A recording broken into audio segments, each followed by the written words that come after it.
Hello students, this is Abhishek Karma and welcome to our channel विद्या स्थली वाले sir. So students, आज हम आपके लेकर आए हैं class 10th MP board series का chapter number 13 functioning of Indian democracy का 5th वीडियो लेक्चर। जी हाँ स्टूडेंट्स, चैप्टर 13 सीरीज के इस फंक्शनिंग ऑफ डेमोक्रेसी के हम ऑलरेडी 4 वीडियो लेक्चर्स ला चुके हैं जो हमारे चैनल पर अवेलेबल है, आप प्लेलिस्ट देख सकते हैं। और स्टूडेंट्स, आज के इस वीडियो लेक्चर में हम बात करने वाले हैं हमारे लोकसभा यानी हाउस ऑफ पीपल के फंक्शन और पावर के बारे में। स्टूडेंट्स, इसके प्रीवियस वीडियो में हमने बात की थी हाउस ऑफ पीपल के इलेक्शंस की, हाउस ऑफ पीपल के मेंबर के क्वालिफिकेशन की और साथ ही साथ उसमें जो स्पीकर होता है उसके पावर या फिर फंक्शन की। तो स्टूडेंट्स, आज चल का वीडियो बहुत ज़्यादा अमेजिंग इंटरेस्टिंग होगा क्योंकि इस वीडियो में हम डिस्कस करेंगे कि हमारा जो लोकसभा है यानी कि हाउस ऑफ पीपल है उसके कार्य क्या होते हैं, उसके फंक्शंस क्या है, और तो हम राज्यसभा के बारे में भी आज पढ़ेंगे। तो स्टूडेंट्स, आज का वीडियो बहुत ज़्यादा अमेजिंग इंटरेस्टिंग और पॉलिटिकल नॉलेज से फुल रहने वाला है, तो वीडियो के एंड तक जरूर बने रहिए। चलिए बिना कोई समय गवाए आज के इस अमेजिंग वीडियो को हम शुरू करते हैं। Functions of Lok Sabha. जी हाँ स्टूडेंट्स, हम बात करेंगे यहाँ पर फंक्शंस या फिर पावर्स ऑफ लोकसभा की, यानी कि कौन से कार्य लोकसभा को करने पड़ते हैं या फिर लोकसभा के पास कौन कौन से कार्य करने की पावर है, उसी की बात हम करने वाले हैं। तो स्टूडेंट, यहाँ पर अगर आप देखेंगे कि पावर्स ऑफ लोकसभा में, तो यहाँ टोटल 7 पावर्स लिखे हुए हैं। यहाँ एक एक पावर को हम यहाँ डिस्कस करेंगे कि उस पावर के मायने क्या है, उस फंक्शन के मायने क्या है, उसमें होता क्या है, किस तरह का एक्सप्लेनेशन हम समझ लेंगे कि ये एक्सप्लेनेशन कर देगा। ये जो एक लाइन या एक टर्म लिखा हुआ है वो उस पूरे फंक्शन को कैसे एक्सप्लेन करेगा हम समझेंगे। तो ध्यान से देखिएगा। चलिए शुरू करते हैं।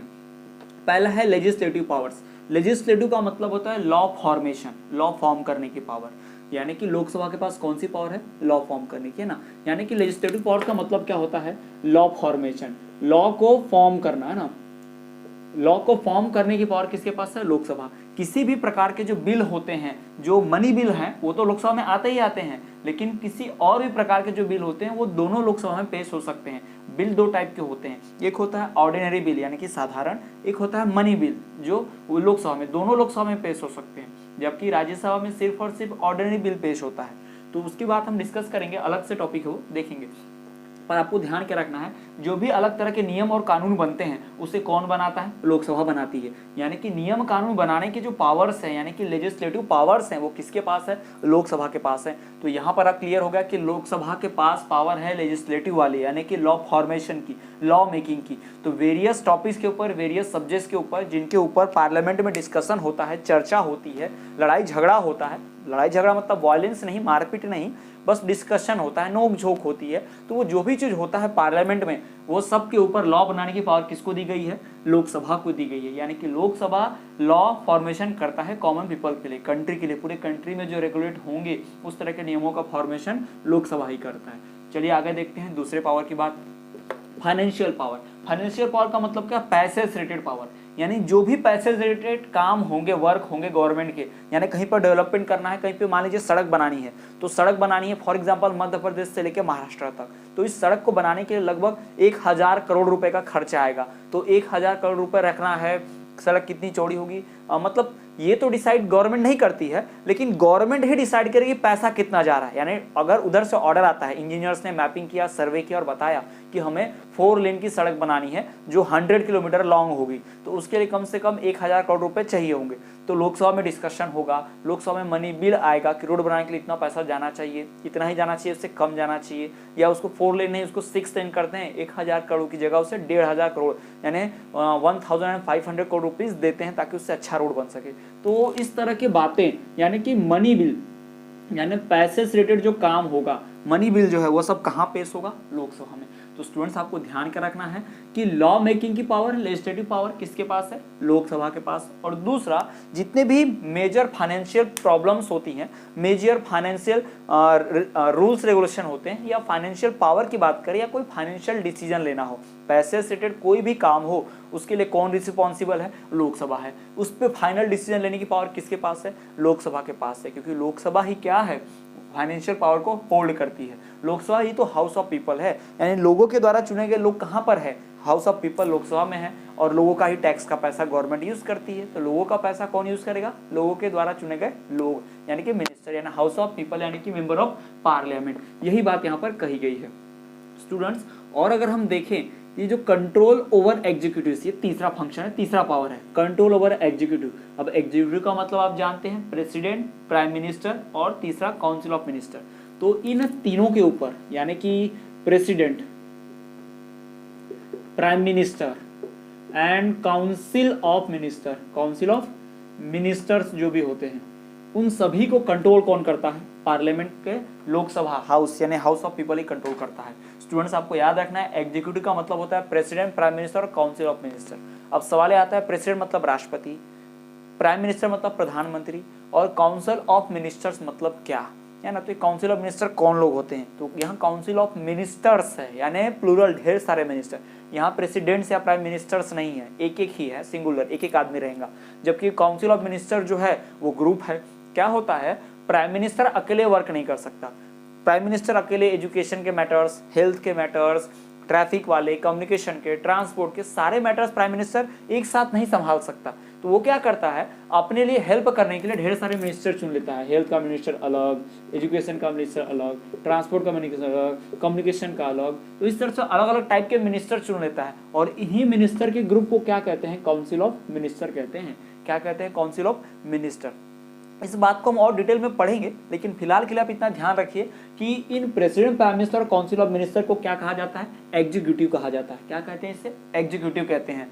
और इन एग्जीक्यूटिव्स के ऊपर कंट्रोल कौन करता है? हाउस ऑफ पीपल कहते हैं। कैसे? पार्लियामेंट है, पार्लियामेंट में मीटिंग आती है, तो मीटिंग में प्रेसिडेंट, प्राइम मिनिस्टर और काउंसिल ऑफ मिनिस्टर बैठते हैं और बाकी एमपीज भी हैं। तो इस प्रेसिडेंट ने क्या काम किया, प्राइम मिनिस्टर ने कौन सा वर्क किया, ये लोग डायरेक्टली सवाल पूछते हैं प्राइम मिनिस्टर से कि अभी तक इस राज्य में कौन से डेवलपमेंट के वर्क हुए, कौन से डेवलपमेंट के वर्क नहीं हुए, कितना पैसा खर्च हुआ फाइनेंशियल वर्क पे, है ना, कौन से नियम कानून आए, कितने लोगों को रोजगार, जॉब दी गई, ये सब कुछ ये लोग एमपी लोग, दूसरे जीते हुए लोग पूछते रहते हैं इन तीनों से। इन एग्जीक्यूटिव्स को कंट्रोल में रखते हैं। अगर पूछने वाला कोई नहीं होगा तो ये मनमानी तरीके से कार्य करेंगे, जबकि इनसे सवाल जवाब करने वाले लोग हैं, इन पे नजर रखने वाले लोग हैं दूसरे एमपीज यानी लोकसभा के लोग जो हैं, हाउस ऑफ पीपल, तो वो लोग इनसे सवाल पूछते रहेंगे। और तो और students, council of ministers directly जिम्मेदार होते हैं किसके लिए? हाउस ऑफ पीपल के लिए।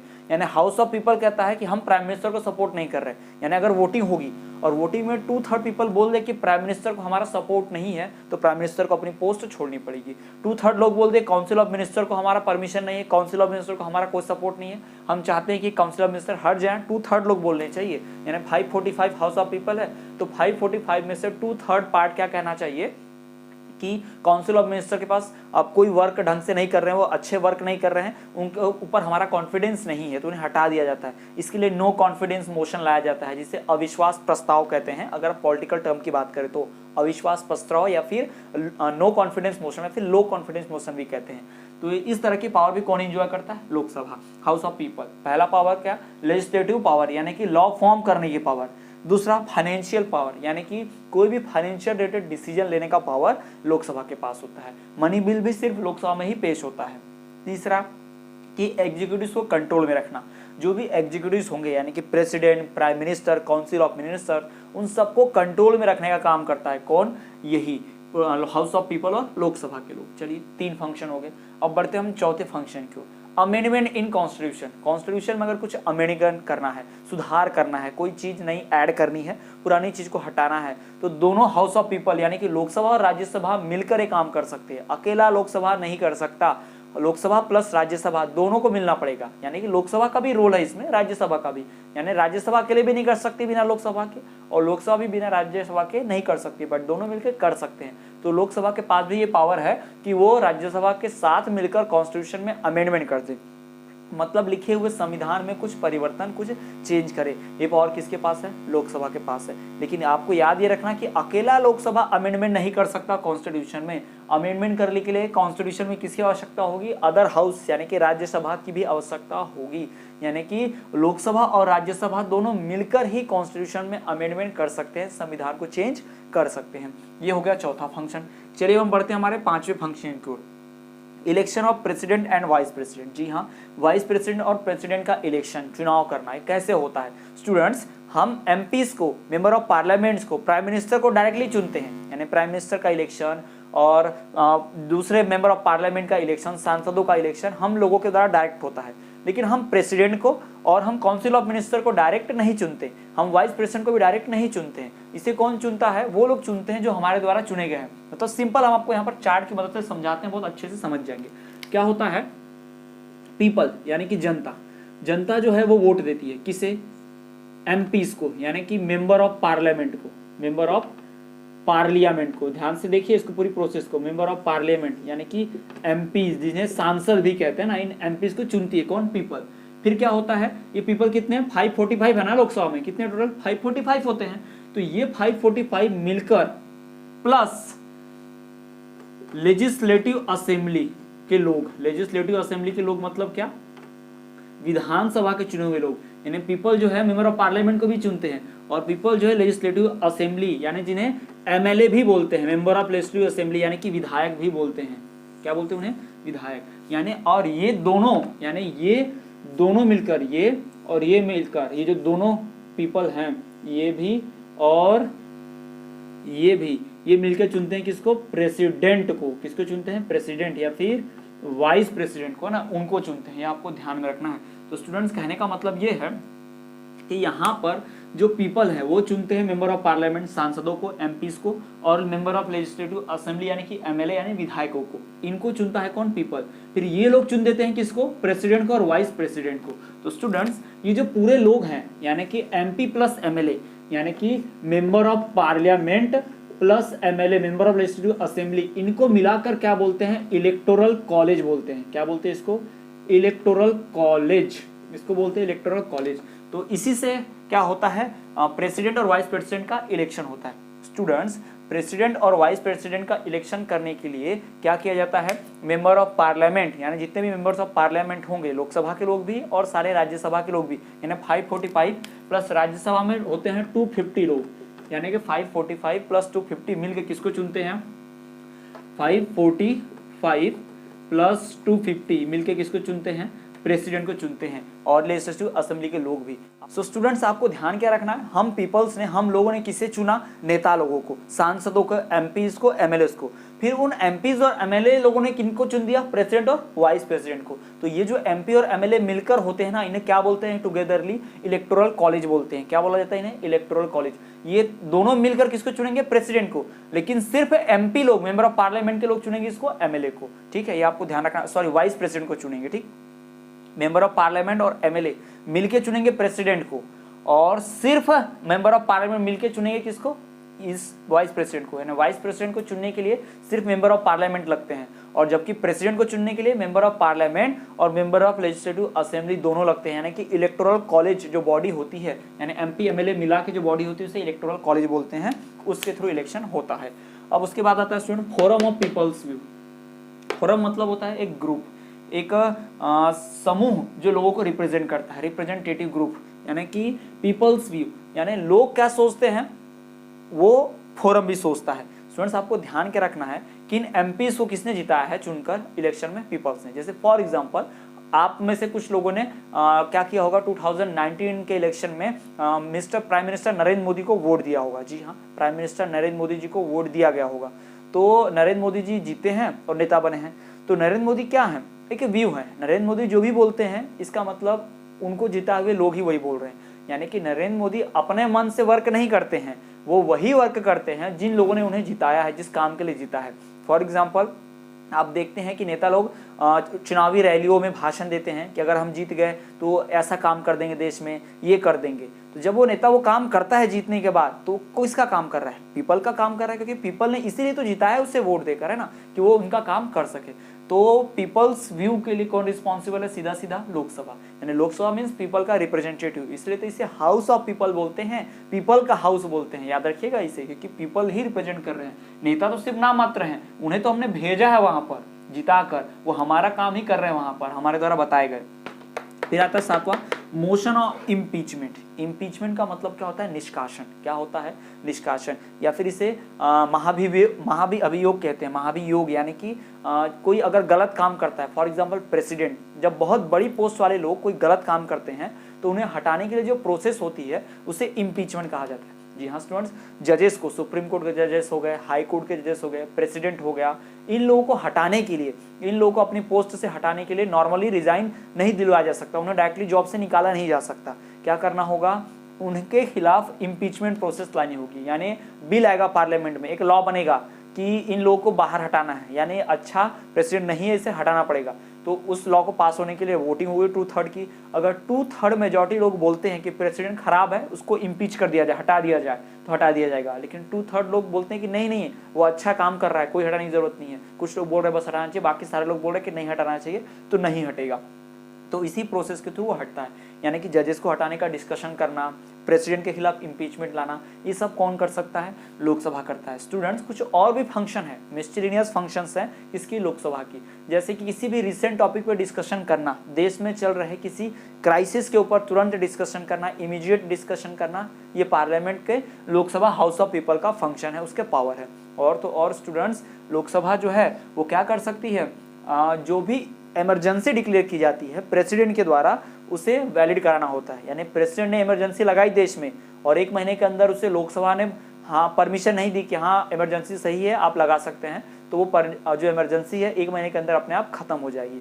वरना प्रेसिडेंट जो है उसकी इमरजेंसी चलती रहेगी अगर वो लोकसभा से परमिशन ले ले, और लोकसभा से परमिशन नहीं लेता है, लोकसभा की मंजूरी नहीं होती है, तो वो इमरजेंसी आगे नहीं बढ़ेगी। यानी प्रेसिडेंट को कंट्रोल कर रहा है यहाँ पर कौन? Lok Sabha house of people. तो स्टूडेंट्स, ये बात होगी पावर्स ऑफ लोकसभा की। तो आई होप आपको अच्छे से समझा होगा। यहाँ हमने 7 पावर्स की बात करी।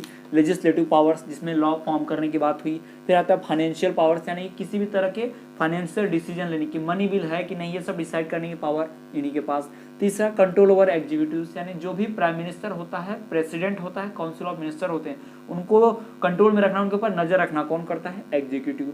चौथा है अमेंडमेंट इन कॉन्स्टिट्यूशन, यानी कि संविधान में संशोधन, कॉन्स्टिट्यूशन को अगर चेंज करना है तो दोनों हाउसेस कर सकते हैं मिलकर, यानी लोकसभा राज्यसभा की मदद से ऐसा कर सकता है, अकेले नहीं कर सकता, यह ध्यान रखना आपको। पांचवा, election of president and vice president, president और वाइस प्रेसिडेंट को कौन चुनता है? ये लोकसभा ही चुनती है। कैसे? इलेक्टोरल कॉलेज बॉडी से। इलेक्टोरल कॉलेज क्या है? सारे मेंबर ऑफ पार्लियामेंट यानी एमपीज और सारे एमएलएज यानी कि मेंबर ऑफ लेजिस्लेटिव असेंबली, विधायक और सांसद, ये सारे मिलकर क्या करते हैं? प्रेसिडेंट को चुनते हैं। और इस पूरी बॉडी को, एमपी और एमएलए की बॉडी को क्या बोलते हैं? इलेक्टोरल कॉलेज बोलते हैं। और ये इलेक्टोरल कॉलेज किसे चुनता है? फिर प्रेसिडेंट और वाइस प्रेसिडेंट को। ये ध्यान रखना आपको स्टूडेंट। और जो लोकसभा है वो फोरम है पीपल्स की व्यू का, यानी लोग जो सोचते हैं वही नेता सोच रहे हैं, यानी नेता वहां पर जो भी एक्टिविटी कर रहा है वो लोगों के बिहाफ में कर रहा है, लोग ने उसे इसीलिए जिता के भेजा है कि वो ऐसा काम करे। और मोशन ऑफ इम्पीचमेंट, यानी कि अगर कोई बड़ी पोस्ट वाला, फॉर एग्जांपल प्रेसिडेंट हो गया या फिर हाई कोर्ट, सुप्रीम कोर्ट के जजेस हो गए, अगर वो गलत वर्क कर रहे हैं ऐसा लगता है लोकसभा को, तो वो इम्पीचमेंट की प्रोसेस कर सकते हैं। इम्पीचमेंट मतलब हटाना, महाभियोग जिसे कहा जाता है। तो स्टूडेंट्स, ये तो बात हो गई पावर्स ऑफ लोकसभा की। चलिए अब हम बात करते हैं हमारे अगले टॉपिक की। सो स्टूडेंट्स, लोकसभा के फंक्शंस को पढ़ लेने के बाद, लोकसभा के पावर या फिर फंक्शंस को पढ़ लेने के बाद, अब हम बात करेंगे राज्यसभा की, यानी कि काउंसिल ऑफ स्टेट्स की, यानी कि अपर हाउस की। तो चलिए देखते हैं क्या है राज्यसभा। स्टूडेंट्स, जैसा कि हमने पढ़ा था कि लोकसभा के भी कुछ नाम हैं अलग अलग, जैसे कि लोकसभा को बोलते थे हाउस ऑफ पीपल और लोअर हाउस, वैसे ही राज्यसभा को बोलते हैं council of state. It is also known as council of state. याद रखिएगा, दोनों के नाम हैं अलग अलग, जैसे कि लोकसभा का नाम था वैसे इसका भी नाम है। It is also known as council of states. क्या बोलते हैं इसे? काउंसिल ऑफ स्टेट्स बोलते हैं। या फिर इसका एक और नाम है, उसका लोअर हाउस था तो इसका क्या नाम है? And upper house. क्या बोलेंगे इससे? Upper house. अपर हाउस क्यों बोलते हैं, क्यों बोलते हैं, सब सारी बातें हम आपको बताएंगे, पर फिलहाल तो नहीं। चलिए हम अगला टॉपिक देखते हैं इसके बाद का। सबसे पहली बात तो ये आपने ध्यान रखना है कि it is also known as council of states और अपर हाउस। क्या बोलते हैं इसे? काउंसिल ऑफ स्टेट्स बोलते हैं या फिर अपर हाउस बोलते हैं। दूसरी बात क्या ध्यान रखनी है कि इसका एक और नाम है, it is also known as permanent house. Permanent house, इसे क्या बोलते हैं? परमानेंट हाउस बोलते हैं। अब ये क्यों बोलते हैं भाई? क्योंकि लोकसभा के मेंबर्स को 5 साल के बाद हटाया जाता है, जबकि राज्यसभा के मेंबर्स को 5 साल के बाद हटाया नहीं जाता है। ये हमें ध्यान रखना है। जी हाँ स्टूडेंट्स, इन्हें 5 साल के बाद हटाया नहीं जाता है। और तो और इस हाउस को कभी डिजॉल्व नहीं किया जा सकता। मतलब अगर लोकसभा के मेंबर्स अच्छा वर्क नहीं कर रहे हैं तो प्रेसिडेंट, प्राइम मिनिस्टर और काउंसिल ऑफ मिनिस्टर्स मिलके पूरी लोकसभा को क्या कर सकते हैं? डिजॉल्व कर सकते हैं, यानी सारे मेंबर्स को हटा सकते हैं, फिर से नए इलेक्शन करवा सकते हैं। जबकि राज्यसभा में ऐसा नहीं होता। राज्यसभा में कोई अगर गलत है तो उसे हटाया जाएगा, बाकी पूरे हाउस को नहीं हटा सकते। कभी कोई राज्यसभा को डिसॉल्व नहीं कर सकता। तो राज्यसभा को इसी वजह से क्या नाम दिया गया? Permanent house. It can not be dissolve, है ना। It is also known as permanent house, it can not be dissolve. इसे डिजॉल्व नहीं किया जा सकता, it can not be dissolve. किसकी बात हो रही है? ये हमारे राज्यसभा की बात हो रही है, काउंसिल ऑफ स्टेट्स की बात हो रही है, अपर हाउस की बात हो रही है, परमानेंट हाउस की बात हो रही है, उसे डिजॉल्व नहीं किया जा सकता। इट हैज 250 मेंबर्स, है ना? कितने मेंबर्स है इसमें टोटल? 250 मेंबर्स हैं, और जिसमें से 12 are nominated by vice president. जी हाँ, बाय वाइस प्रेसिडेंट। किसके द्वारा? वाइस प्रेसिडेंट के द्वारा। यानी टोटल 238 होते हैं, 238 प्लस 12 होते हैं, ठीक है? 238 प्लस 12 इक्वल्स टू 250। तो इस तरह का पूरा सेक्शन है चुनाव का। तो आपको ध्यान क्या रखना है, लोकसभा में टोटल नंबर ऑफ मेंबर्स कितने थे? 545 थे, 545 लोग थे किसमें? लोकसभा में। जबकि राज्यसभा में टोटल कितने मेंबर्स हैं? 238 मेंबर्स हैं, और इसमें से 12 और एक साथ 12 और चुने जाते हैं। किसके द्वारा? वाइस प्रेसिडेंट के द्वारा। 12 कौन चुनता है? ये वाइस प्रेसिडेंट चुनता है, नॉमिनेट करता है, चुनता भी नहीं है, नामांकित करता है। इन सब पूरी प्रोसेस को आप चलिए समझा भी देते हैं स्टूडेंट्स। 250 का मतलब ये है 250 लोग, ठीक है? ये तो आप जान गए 250 लोग हैं, और 238 लोग, 238 लोग का इलेक्शन होगा। सारे एमएलएज और एमपीज मिलकर राज्यसभा के लोग को चुनते हैं, ठीक है? जितने भी मेंबर ऑफ लेजिस्लेटिव असेंबली हैं और एमपीज है, यानी लोकसभा के लोग, और हर राज्य में जो विधानसभा होती है, एमएलएज होते हैं, विधायक होते हैं, वो सारे मिलके इन राज्यसभा के लोगों को चुनते हैं, ठीक है? वो 238 को चुन देंगे। फिर क्या करता है वाइस प्रेसिडेंट? क्या करता है, अलग अलग फील्ड से एक्सपर्ट लोग को चुनता है। फॉर एग्जांपल स्पोर्ट्स से किसी एक अच्छे आदमी को चुना जाएगा जो बहुत एक्सपर्ट हो, जिसने बहुत नाम कमाया हो, उसको नॉमिनेट कर दिया जाएगा, उससे राज्यसभा में बुलाया जाएगा। ऐसा क्यों स्टूडेंट्स? क्योंकि नॉर्मल कोई नेता का इलेक्शन जीतता है तो वो नहीं जानता कि स्पोर्ट्स की फील्ड में क्या डेवलपमेंट होना चाहिए, कैसा होना चाहिए, वो ज़्यादा अच्छे से समझ नहीं पाता है। कोई पर्सन अगर मान लीजिए म्यूजिक इंडस्ट्री से, आर्ट्स की इंडस्ट्री से आ रहा है, तो उसे अच्छे से पता हो कि आर्ट्स के डेवलपमेंट के लिए क्या करना चाहिए, म्यूजिक के डेवलपमेंट के लिए क्या करना चाहिए। लेकिन नॉर्मल नेता कोई, जैसे आप या मैं म्यूजिशियन नहीं है, तो हमें म्यूजिक के बारे में ज़्यादा पता नहीं है, आर्ट को, म्यूजिक को डेवलप करने का हमें नहीं आता, कोई इस तरह की जानकारी हमें नहीं है। इसीलिए क्या किया जाता है, राज्यसभा में 12 अलग अलग फील्ड से 12 स्पेशलिस्ट को चुना जाता है, जो 12 अपने फील्ड में क्या होते हैं, एकदम स्पेशलिस्ट होते हैं। जैसे स्पोर्ट्स से अभी सचिन तेंदुलकर को चुना गया है, और हम फिल्म इंडस्ट्री, आर्ट्स, म्यूजिक की बात करें तो उसमें से जावेद अख्तर और रेखा, अमिताभ बच्चन को भी नॉमिनेट किया जा चुका है, तो इन लोगों को भी चुना गया है। तो इस तरह से क्या होता है, राज्यसभा के मेंबर्स को चुना जाता है। 238 मेंबर्स को कौन चुन देता है? सारे इलेक्टोरल कॉलेज के लोग, यानी कि एमपी, मेंबर ऑफ पार्लियामेंट, और MLAs, member of legislative assemblies, ये 238 को चुनते हैं। और फिर बचे हुए 12 लोग को कौन नॉमिनेट करता है, नामांकित करता है? इसका इलेक्शन नहीं होता, डायरेक्ट चुन लेते हैं, है ना, सिलेक्ट कर लेते हैं, इलेक्ट नहीं होते। ये 12 are nominated by vice president. इन्हें कौन नामांकित करता है? वाइस प्रेसिडेंट नामांकित करता है। अब चलिए यहाँ की बात करते हैं। यहाँ का जो हेड होता है, हेड ऑफ द हाउस, यहाँ के हाउस का हेड कौन होगा? Head of the house is vice president. यहाँ का हेड ऑफ हाउस कौन होगा? Vice president. ध्यान रखना स्टूडेंट्स, वहां पर कौन था? स्पीकर था, लेकिन यहाँ पर कौन है? वाइस प्रेसिडेंट है। यहाँ पे जो हेड है वो कौन है? वाइस प्रेसिडेंट है। ये आपको ध्यान में रखना है। तो यहाँ पर आप कुछ खास पॉइंट्स को ध्यान रखिए कि राज्यसभा को क्या बोला जाता है? काउंसिल ऑफ स्टेट्स या फिर अपर हाउस। और तो और इसे परमानेंट हाउस भी बोला जाता है, क्योंकि ये कभी डिसॉल्व नहीं हो सकती, इसे कभी डिसमिस नहीं किया जा सकता, सारे मेंबर्स को एक साथ निकाला नहीं जा सकता। तीसरा कि इसमें टोटल नंबर ऑफ मेंबर्स कितने हैं? 250 मेंबर्स है, जिसमें से 238 को कौन इलेक्ट करता है? इलेक्टोरल कॉलेज वाले। और 12 मेंबर्स को कौन नॉमिनेट करता है? वाइस प्रेसिडेंट नॉमिनेट करता है। ये आपको ध्यान रखना है। और इस हाउस का जो हेड है कौन होता है? लोकसभा का हेड था स्पीकर, जबकि यहाँ का हेड कौन होगा? Vice president. कौन होगा? Vice president. और स्टूडेंट वहां पे लोकसभा के लोग जो चुने जाते थे 5 साल के लिए चुने जाते थे ना, टेन्यूर जो था 5 ईयर्स का था। तो यहाँ पर राज्यसभा का टेन्यूर कितना होगा? 6 ईयर्स का। कितना होता है? 6 ईयर्स का। जी हाँ, राज्यसभा का टेन्यूर क्या होता है? 6 ईयर्स का होता है। 6 साल तक राज्यसभा का नेता एक बार चुन लिया गया तो 6 साल तक वो नेता रहता है, जबकि लोकसभा का कितने साल तक रहता है? 5 साल तक रहता है। तो ये डिफरेंस है स्टूडेंट्स, इस तरह से हम देख पा रहे हैं। और आपको हम अगर बताएं लोकसभा राज्यसभा, अगर आपने गौर से कभी टीवी में देखा होगा लोकसभा चैनल और राज्यसभा चैनल को, तो लोकसभा में पूरा सब कुछ ग्रीन से डोमिनेट किया जाते हैं। वहाँ पे मैट्रेसेस, वहाँ पर कर्टन्स, सब कुछ सीट कवर्स, ये सब कुछ ग्रीन कलर के होते हैं, जबकि राज्यसभा में रेडिश ब्राउन कलर के होते हैं सब कुछ। कर्टन, मैट, सीट कवर्स, ये सब कुछ डार्क ब्राउन कलर के होते हैं। तो ये सिंबॉलिक कलर है रिप्रेजेंटेशन का, किसका? लोकसभा और राज्यसभा का। वह छोटा सा फैक्ट हम आपको बता दिए। तो स्टूडेंट्स ये हो गया राज्यसभा। अब हम बात कर लेते हैं राज्यसभा के क्वालिफिकेशन की। जी हाँ, अगर किसी को राज्यसभा का मेंबर बनना है तो उसे किस प्रकार की क्वालिफिकेशन चाहिए होगी, यानी कि वो पर्सन कैसा होना चाहिए, कितना क्वालिफाइड होना चाहिए राज्यसभा का मेंबर बनने के लिए। तो चलिए हम बात करते हैं qualification of members to be a member of Lok Sabha, है ना, मेंबर ऑफ राज्यसभा। तो चलिए स्टूडेंट्स हम बात करते हैं राज्यसभा के मेंबर्स की क्वालिफिकेशन की। तो स्टूडेंट्स इसके पहले हमने बात की थी लोकसभा के मेंबर्स की क्वालिफिकेशन की, जिसमें हमने पढ़ा था कि ही और she should be citizen of India. क्या होना चाहिए? सिटीजन ऑफ इंडिया होना चाहिए, ये हमने पढ़ा था। तो सेम क्वालिफिकेशन राज्यसभा की है। जी हाँ, इसमें आपको ध्यान के रखना है, जो क्वालिफिकेशन लोकसभा के मेंबर बनने के सेम टू सेम सारी क्वालिफिकेशन राज्यसभा का मेंबर बनने की भी चाहिए। बस एक चीज का डिफरेंस है, क्या? यहाँ पर एज चाहिए 30 ईयर्स। लोकसभा में कितनी एज थी? मिनिमम 25 ईयर्स, लेकिन यहाँ पर एज कितनी चाहिए? 30 ईयर्स। यानी वही सिटीजन ऑफ इंडिया होना चाहिए, कोई क्रिमिनल रिकॉर्ड नहीं होना चाहिए, है ना, कोई क्रिमिनल रिकॉर्ड नहीं होना चाहिए इस तरह की। और पर्सन का जो एज होना चाहिए attend age of 30 years, minimum जो ईयर एज होनी चाहिए 30 ईयर्स होना चाहिए। नो ऑफिस ऑफ प्रॉफिट, है ना, no office of profit, no office of profit, यानी कहीं से भी गवर्नमेंट से फायदा, किसी गवर्नमेंट जॉब से प्रॉफिट नहीं मिलते रहना चाहिए, किसी गवर्नमेंट जॉब पर ना हो, ये सारी बातें होती हैं। और ये आपको ध्यान रखना स्टूडेंट्स कि जो क्वालिफिकेशन लोकसभा के मेंबर बनने की है सेम टू सेम क्वालिफिकेशन क्या है राज्यसभा के मेंबर बनने की है। तो हमने जो लोकसभा का पढ़ा था इसके पहले वही क्वालिफिकेशन आप यहाँ पे छाप सकते हैं पूरा का पूरा। बस एक चीज क्या फर्क बदलना है अपने को, 30 ईयर्स। वहां पे लोकसभा के मेंबर बनने की जो ईयर थी स्पेशल, कितनी थी वो लिमिट?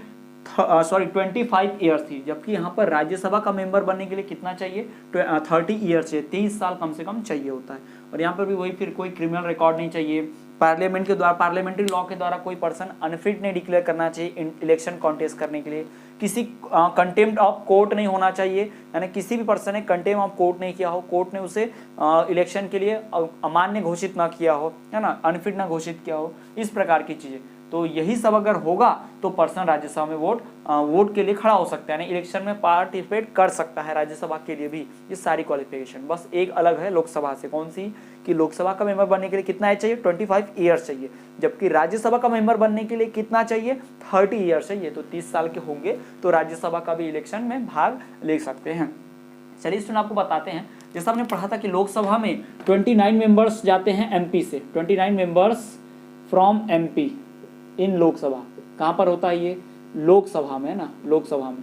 तो उसी प्रकार से ये होता है लोकसभा में, तो उसी प्रकार से 11 मेंबर्स चुने जाते हैं। जी हाँ, 11 मेंबर्स फ्रॉम एमपी यानी मध्य प्रदेश इन राज्यसभा। जी हाँ, राज्यसभा में कितने लोग जाते हैं एमपी से? 11। जी हाँ, 11 सीट्स अलॉट हैं मध्य प्रदेश से, किसके लिए? राज्यसभा के लिए। बार बार एग्जाम में पूछे जा चुके हैं, आपको भी ध्यान रखना है। टोटल 29 मेंबर्स इलेक्ट होते हैं एमपी मेंबर ऑफ पार्लियामेंट के रूप में, कहां से? मध्य प्रदेश से, लोकसभा में।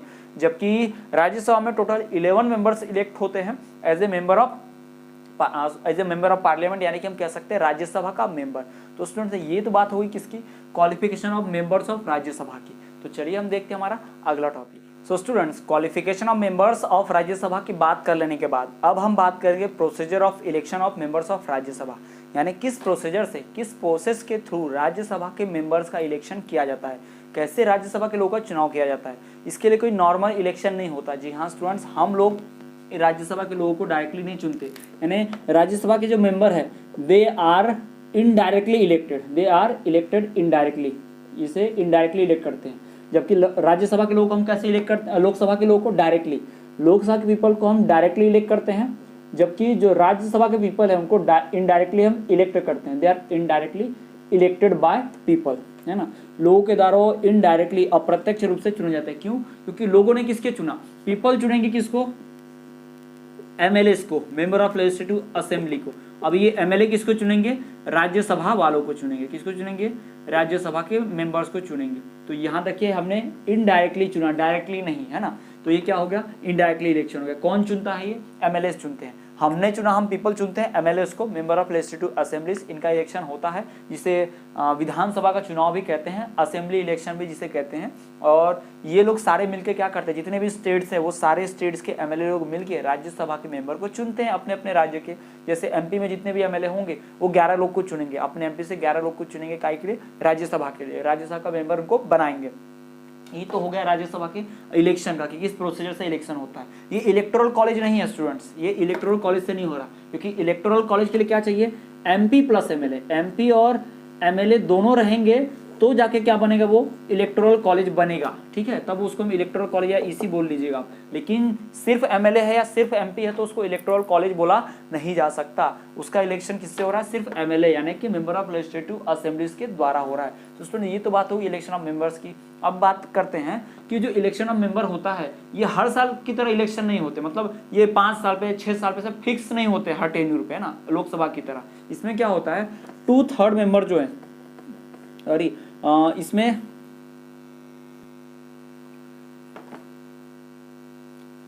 स्टूडेंट्स इसमें क्या होता है कि इसमें 1/3 मेंबर, जी हाँ 1/3 मेंबर जो होते हैं वो हर साल रिटायर हो जाते हैं, रिटायर एवरी ईयर, है ना, रिटायर्स एवरी ईयर, हर साल इतने लोग रिटायर हो जाते हैं। तो हर साल क्या होता है, इस 1/3 सीट के लिए इलेक्शन होता है। यानी कि मान लीजिए 250 हैं तो 250 में से 1/3 को माइनस कर देंगे हम, ठीक है, इतना माइनस हो जाएगा। तो जितने भी लोग बचेंगे वो सीट के लिए क्या होगा, फिर इलेक्शन होगा, उसके लिए क्या होगा, चुनाव होगा। ये हमें ध्यान में रखना है, हर साल होता है। और वैसे भी राज्यसभा के लोग 5 साल के लिए तो रहते नहीं है, कितने साल के लिए रहते हैं, 6 साल के लिए। इनका इलेक्शन होता है 6 ईयर्स के लिए। और 1/3 मेंबर्स बार बार जाते रहते हैं, उस जगह नए आते रहते हैं। तो कभी भी राज्यसभा को डिसॉल्व भी नहीं होना पड़ेगा ना, कभी भी खाली नहीं रहेगी राज्यसभा। क्यों, क्योंकि कुछ मेंबर जा रहे हैं तो कुछ आ रहे हैं, कुछ जा रहे हैं तो कुछ आ रहे हैं, हमेशा आना जाना लगा रहता है। और इसका टेन्योर वैसे भी 6 ईयर का होता है, 5 साल से ज़्यादा होता है, इसीलिए तो इसको परमानेंट हाउस बोलते हैं। जी हाँ स्टूडेंट्स, हमने पढ़ा राज्यसभा को काउंसिल ऑफ स्टेट भी बोलते हैं, इसे अपर हाउस भी बोलते हैं, और साथ ही साथ इसे परमानेंट हाउस बोलते हैं क्योंकि ये डिसॉल्व नहीं की जा सकती, it can not be dissolve. तो स्टूडेंट्स ये थी हमारी वीडियो आज की, फंक्शनिंग ऑफ डेमोक्रेसी का 5th वीडियो लेक्चर, जिसमें हमने बात की लोकसभा के पावर्स की, और साथ ही साथ हमने देखा राज्यसभा के बारे में, राज्यसभा का इलेक्शन, राज्यसभा के मेंबर बनने की क्वालिफिकेशन, और राज्यसभा के मेंबर्स के इलेक्शन का प्रोसीजर, जी हाँ procedure of election of members. तो स्टूडेंट्स आज के वीडियो लेक्चर में इतना ही। आई होप ये वीडियो लेक्चर आपको पसंद आया होगा। वीडियो को लाइक कीजिए, अपने फ्रेंड के साथ शेयर कीजिए ताकि वो भी नॉलेज गेन कर पाए। यदि आपको कोई डाउट है तो आप कमेंट कर दीजिए, हम आपके डाउट दूर करने की पूरी कोशिश करेंगे। तो स्टूडेंट्स इसी तरह से आप हमारे चैनल पर बने रहिए और देखते रहिए हमारा चैनल विद्यास्थली वाले सर।